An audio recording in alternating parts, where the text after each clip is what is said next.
Hi everybody, are we all ready? We shall begin. Welcome. So there are no fire alarms scheduled for this evening, but if the fire alarm does sound, evacuate the building immediately. The exit is located at the rear of the room. Go down the stairs unless otherwise instructed and meet in the War Memorial car park. Is everybody okay with that? Excellent news. Okay. So we are webcasting the meeting. If you don't mind turning your mobile phone to silent, if you have that on. And can I remind everybody that in order to be heard clearly within the room, you will need to push your microphone button to speak. Okay. Do I need to explain about the prayers? No. Okay, good. There we go. That's good. So, firstly, before we start, I just want to hand over to Amanda, who's got some sad news to share with us. Thank you very much, Chair. Well, I'm sure the committee would want to remember Verity Murricane, who died last month, I'm sad to say. Verity was a member of the committee for 4 years, chairing it for 2, and I particularly remember her kindness and generosity when she welcomed me to the committee. So I understand that the council has passed on condolences to her family. Thank you. Thank you. That was lovely. We'll let you get settled. Welcome. Something on a happier note, we'd like to welcome Karen for her first meeting here at the Standards Committee. Welcome, Karen. We haven't received any apologies for absence today, but I can see that there are some empty chairs. We will move on to declarations of interest. Can I ask if anyone has any declaration of interest this evening? Okay. Any urgent matters? Oh, apologies. So I thought we had to do that later. Okay, that's fine. So at this point, Sylvia and I do need to make a declaration of interest. So we are proposed to continue within our positions as independent standards assessors, so we just need to make sure that we have declared that. Are you okay for me speaking for you? Amazing. Thank you. Okay. When it comes to item 7, we will hand over and Vice Chair will continue in that vein. Perfect. Okay. Moving on to item 3, urgent matters. Are there any urgent matters this evening? No. Okay. The minutes of the meeting from the 15th of September, did everybody receive a copy? And is everybody in agreement that those minutes can be signed? Okay. I'm going to sign those for you now.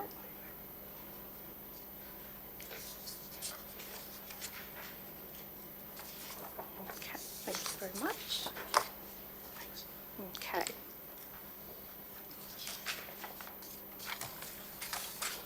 So we now move to the draft annual report. I will hand over to Fiona. Thank you, Chair. There's the draft annual report before you, which comes here first for any comments or amendments and then gets reported to Council in July.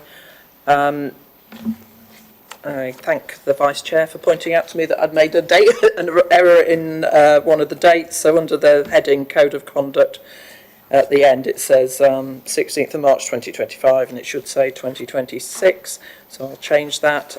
You'll also note that I've left a space there for putting in whatever decisions are made later on in the agenda on the review of the documents. And I will come back to it in the complaints update, but we've received one further complaint since I wrote these reports, so I'll just have to amend the figures in the tables. So there's nothing further I wish to add, and just welcome any suggestions or comments regarding the draft report. Does anyone have any comment with regards to it? Okay. Right. So, do we agree to approve, subject to any amendments made by the committee, which I can understand there's none, and recommend presentation of the annual report to Council for consideration? Does everybody agree? Amazing, thank you.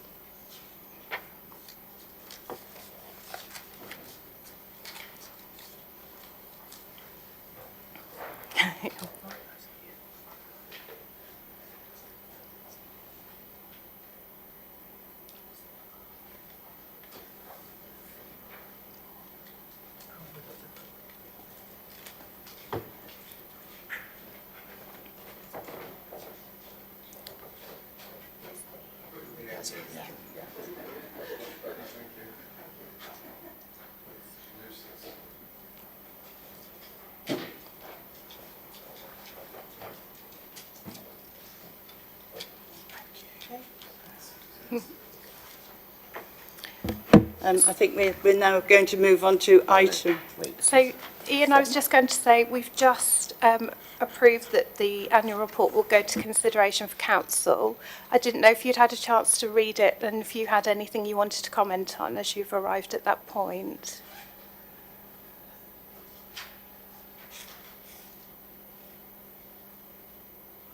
Yeah, sorry.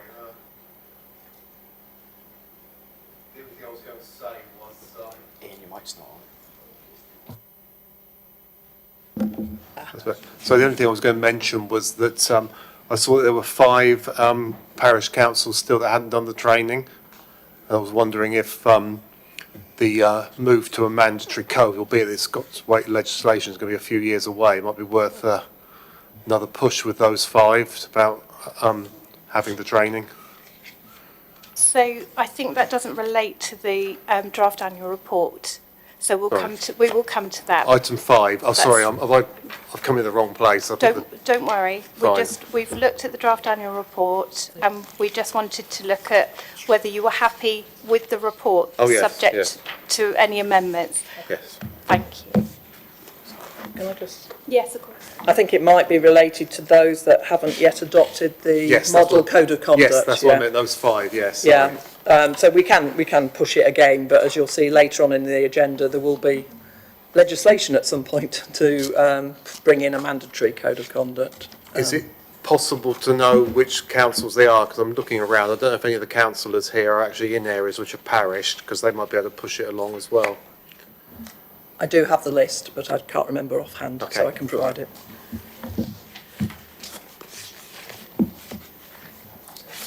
So, item 6, the complaints report. So I'm going to pass you back to Fiona to introduce your report. Thank you. It's the usual update on complaints. It's been roughly about the same number of complaints as last year, so quite a bit higher than normal other previous years, but sort of in line with last year's numbers. Since the last meeting, we've received actually 14 new complaints, as there's an additional one that wasn't in the report. 17 have been concluded since the last meeting, and we've got 6 ongoing complaints. Currently, there are 2 quite long outstanding ones which are being fully investigated by an external investigator, so they're not quite concluded yet. So I don't think there was anything further I wish to add, and just welcome any questions. Councillor McCormick? Yeah, looking at page 22, some of these struggling with the information available to get an idea of the nature of the complaint. 05829492, second row, councillor alleged to have shown previous complaint around the pub. That sentence doesn't scan for me. I'm just wondering what that should actually say there. Should that be complainant around the pub? And then again, it doesn't sort of give me any context. So it relates to the one above it, where there was a complaint made, and then a councillor was alleged to have shared that complaint with people in the pub.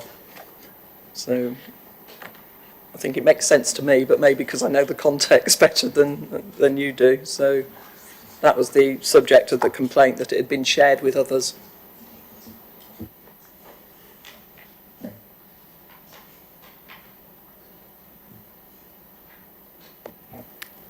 Martin, go ahead. Thank you.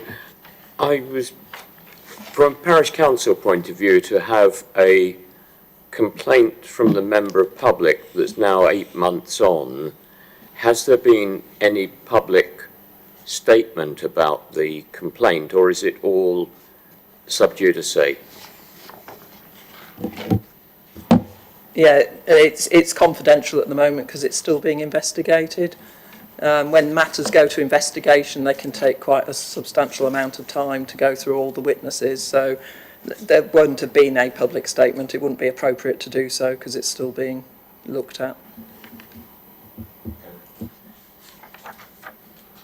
Sorry. And the other one, I'm surprised that we have anonymous complaints that get acted upon. In all public service that I'm aware of, somebody who is not prepared to be counted, I'm surprised that we're actually investigating something that's a whisper that somebody, and I don't want to be named.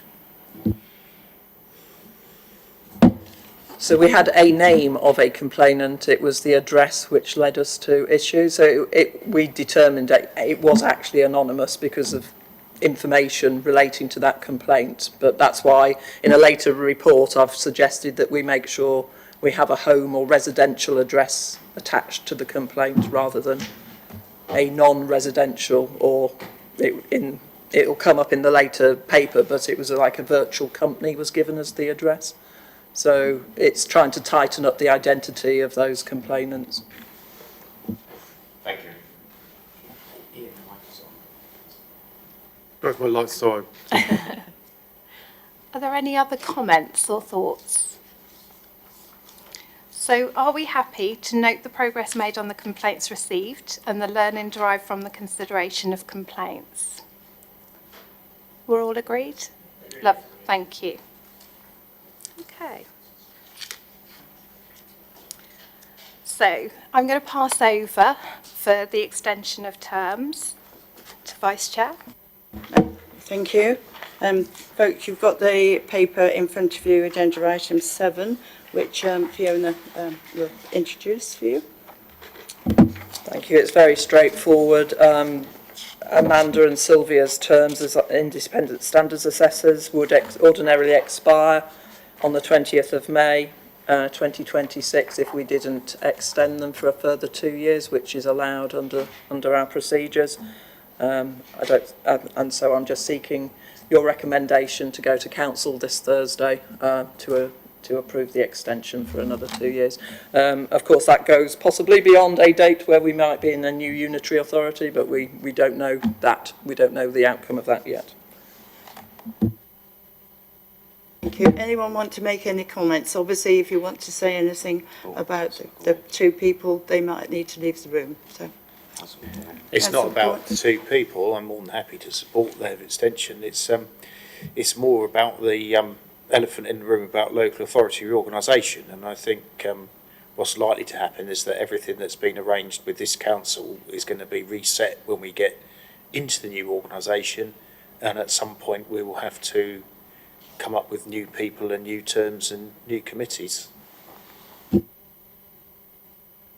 Yeah, we appreciate that, but at the moment we're trying to, obviously, we don't know, we haven't heard about what the outcome of the review is, so we're obviously having to progress as it is at the moment, but we do need to keep our people, and we do need to make sure that we can extend them as long as possible.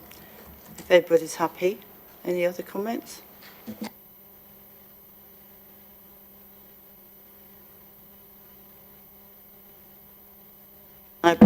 I have to read it out, and I apologise, my eyesight is rubbish, as you all know. Okay, so the recommendation to council, the extension of period of appointment of Amanda Povey and Sylvia Goddard as independent standards assessors and co-opted members of this standards committee from 20th of May 2026 to the 19th of May 2028, subject to any decision made in relationship to the local government reorganisation. Is everybody happy to approve that? Agreed. Thank you. I'll pass back to the chair. Thank you. Okay, so item 8, strengthening the standards and conduct framework for local authorities' government response. I'm going to pass you to Fiona to introduce the report.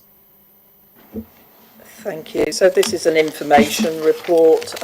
You'll recall that a while back the government started a consultation on strengthening the standards regime, and they published their response in November last year. And I've just outlined what the key recommendations from that response were, as well as attaching the rather lengthy appendix on the response, which shows you the responses received in relation to each item, how many percent voted in favour of this and that. So I suppose the key messages are in paragraph 3. the government are looking to establish a mandatory code of conduct. The one we've got at the moment is voluntary, although lots of councils have actually adopted the current one we've adopted. They're going to make it a requirement that all principal authorities have formal standards committees, which at the moment they don't all have standards committees, and sometimes they only sit if there's an actual complaint to be determined. And they're also within that going to look at the membership of committees and who should have voting rights, because as you know at the moment the co-opted members do not have voting rights, but they look like they're going to recommend that voting rights are brought in. They're also going to look at the way we deal with complaints and produce some best practice guidance on that. They're also looking to ensure that we provide individual support during investigations to both the complainants and to the councillors against whom a complaint is made. They're also going to introduce a right for review at our level, at authority level, for complainants and councillors to have their cases reassessed, as well as giving appeals to any councillors that may have been found to be suspended. They'll give them a right of appeal to a national appeals body.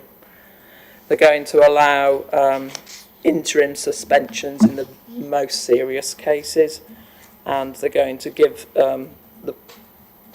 proposing that if a councillor has been suspended for twice for 6 months, then they would be disqualified. This is all subject to legislation, so we don't know what the timetable is at the moment, but I thought I'd just bring it to the committee because we did have a very useful workshop at the time and went through some of these, and I think it does reflect some of our responses back in the main. So I'll just bring it to you for your information. Thank you. Are there any questions with relate?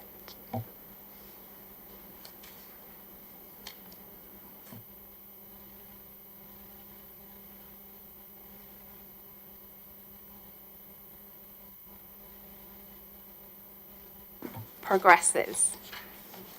All in agreement? Lovely, thank you. Well done. Okay, so moving through to the review of Code of Conduct for Councillors, arrangements for dealing with complaints against councillors, social media guidance for councillors. Again, Fiona will introduce this report. Thank you. This is really the most substantive report on the agenda. So we have had the Code of Conduct and the social media guidance in place now since 2022, and the arrangements for dealing with complaints since 2023. And it really was time to just do a review and see if there are any amendments to make to these documents. I've split it down into the three main documents. So firstly, in relation to the Code of Conduct, because it is the model Code of Conduct, I didn't feel that it was necessary to suggest any revisions to this. I did realise when I looked through it, though, that we'd omitted some statutory wording in Table 1 of the disclosable pecuniary interests, which somehow was omitted to the previous edition, version, which was relating to payment of financial benefit for a trade union, and that should be in the DPIs. It is in the councillors' guidance and it is on the registration forms that councillors fill in. It was just an omission from the actual document here, so I will be asking you to agree that I put that in. In relation to the arrangements for dealing with complaints, there are a few suggestions from myself and the Deputy Monitoring Officer having regard to the experience we've had over the last few years with the arrangements. Firstly, as we've already mentioned, there was been issues about identity of complainants, so I am recommending that we stipulate that the home address should be given to us. At the moment it just says address, so I think it would be important to put a residential address. We're not restricting it to borough residents, I don't think that's probably right, but we do need a home or residential address. The second one is self-reporting. We did have a matter where a councillor wanted to self-report to me because they were having lots of allegations made against them in the community about breaching the code of conduct. And at the time, I had to think about what was the most appropriate way to deal with that when it's not actually covered in the arrangements. So for that particular matter, I asked the people making the allegations if they wished to make a complaint, and we dealt with it that way. Some councillors in other areas have also wanted to self-report when they think they have done something against the code of conduct. And of course it's a difficult position to be in if somebody then actually makes a complaint who's not the councillor. So I've put in some wording there just to try and cover those situations. It's not frequent. I've only had one self-referral in the last 3 years. The other matter was to make it clear on page 111 that the monitoring officer has no jurisdiction in respect of complaints against clerks of town and parish councils, as they are the employees of their authorities, and sometimes we do get complaints made about the clerks.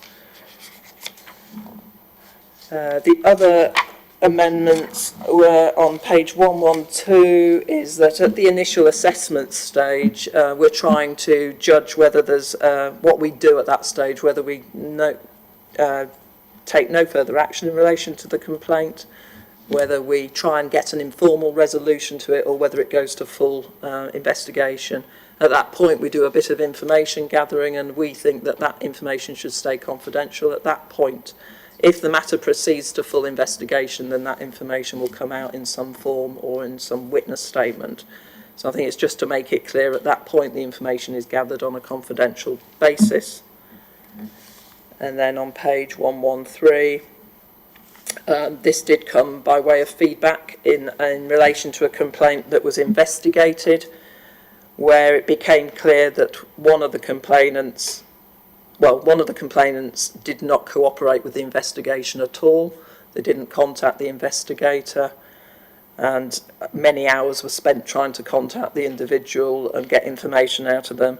And the councillor who was the subject of the complaint fed back and said, actually, did you try and speak to them? Did you ring them? Did you have a meeting with them? And which we said we hadn't. So I think that was a really good piece of feedback to say, at that point, if you're going towards a big investigation, we should be making proper direct contact, face-to-face, telephone, Teams meeting, contact with the person to explain to them what the process is from there on. So those are the amendments that I've suggested in relation to the arrangements.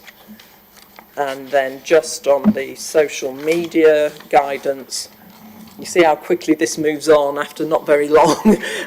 So I've had to make some amendments in relation to the actual social media sites that actually now exist. And sort of changing some of the terminology to a more suitable terminology for now. What I did identify a spelling mistake, which I'll come to in a minute.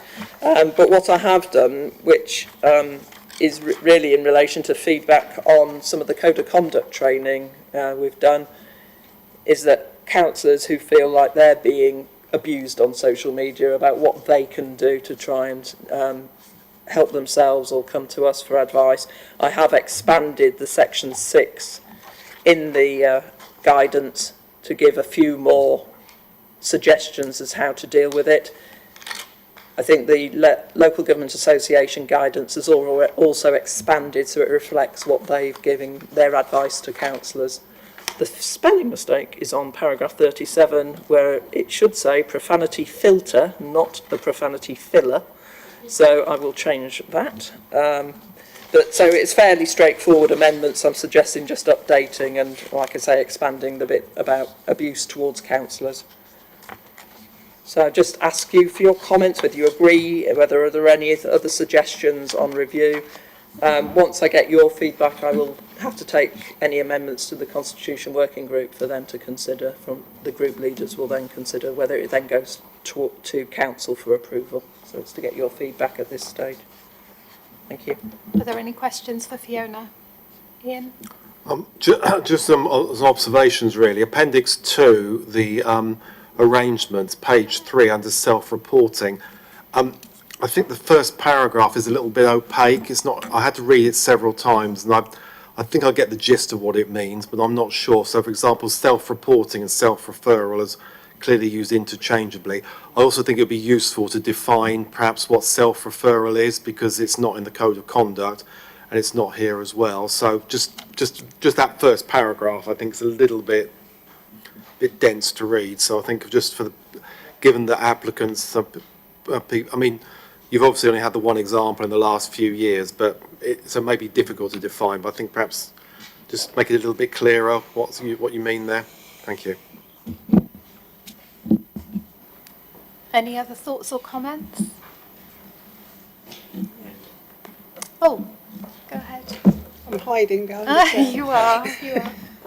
The only thing that concerns me a little bit, and I understand the reasoning for all the social media guidance and everything like that, but I think we do need to make it clear that that shouldn't be to the exclusion of other means of communication. Because there are a lot of people out there that don't want, don't need, can't use, don't have phones, etc., to use the social media, and the councillors have got to make sure that they use other methods as well. I just wonder if this is kind of putting other methods of communication to one side.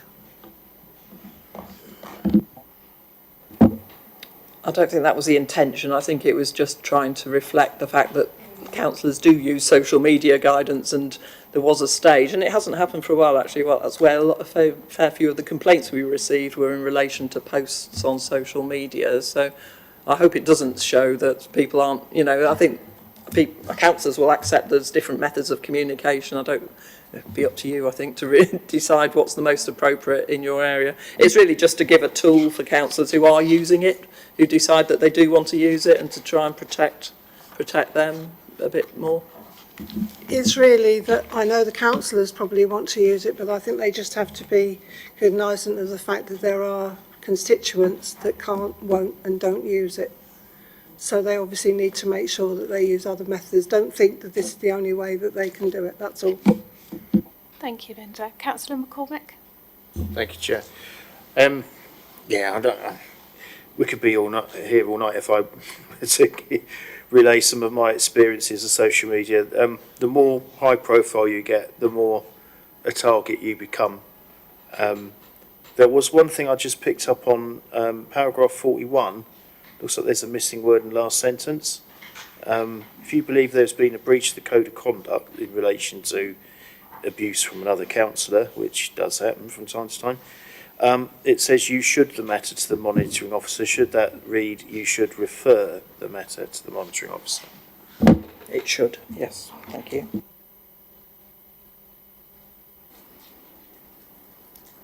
Go ahead, Martin. I think there's an issue which deals with how quickly the monitoring officer is able to provide comfort about a matter. If social media is all about speed, it's about speed of reaction.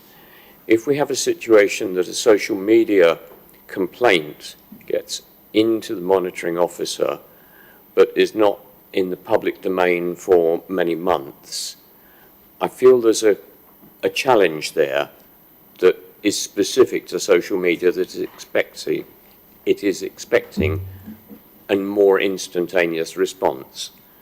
It's an observation rather than anything else. Thank you. Amanda? Well, just to follow on from that, presumably there's nothing to stop a councillor who feels they've been abused on social media from taking it up with that particular company. So that might be a more swift way of dealing with it initially, rather than wait for the very able monitoring officer and deputy monitoring officer to take the lead. Any more thoughts? Thank you for the clarifications. Thank you for finding those missing words. I know that sometimes when you're reviewing documents, they just sort of start to swim, don't they? So that's really, really helpful. So Do we confirm that there are no revisions required for the Code of Conduct for Councillors in Appendix 1 other than to correct error in Table 1 of Appendix B? Approve and refer the amendments to the arrangements for dealing with the complaints against councillors in Appendix 2 to the Constitutional Working Group with the slight amendment. Yeah, absolutely.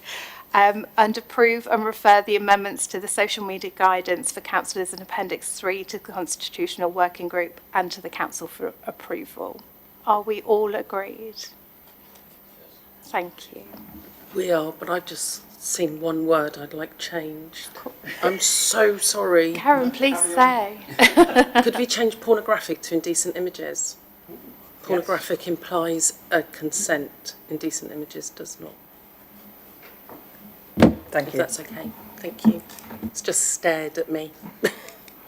I apologise. That's good. Section 40. Thank you. So we are agreed with improvements. Well done. Thank you. I'm going to move along to number 10 on the agenda, the review of work programme. Fiona's going to advise the suggested items on the committee work programme for us to agree. So other than the usual standard ones at the moment, for September, there might of course be updates on the strengthening of the standards regime, and there may be something to come back on local government reorganisation. But the only other one I can at the moment is a review of code of conduct training. Obviously, we've got the elections coming up. We will be doing more training and also offering it out to the parish councils. We didn't offer as much last year to the parish councils just due to capacity, but we'll make sure we do a bit more this year.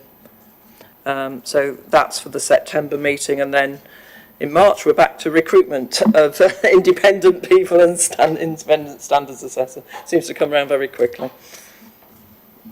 Thank you. So any additions to the work programme that you'd like to make, or any comments? Okay, thank you.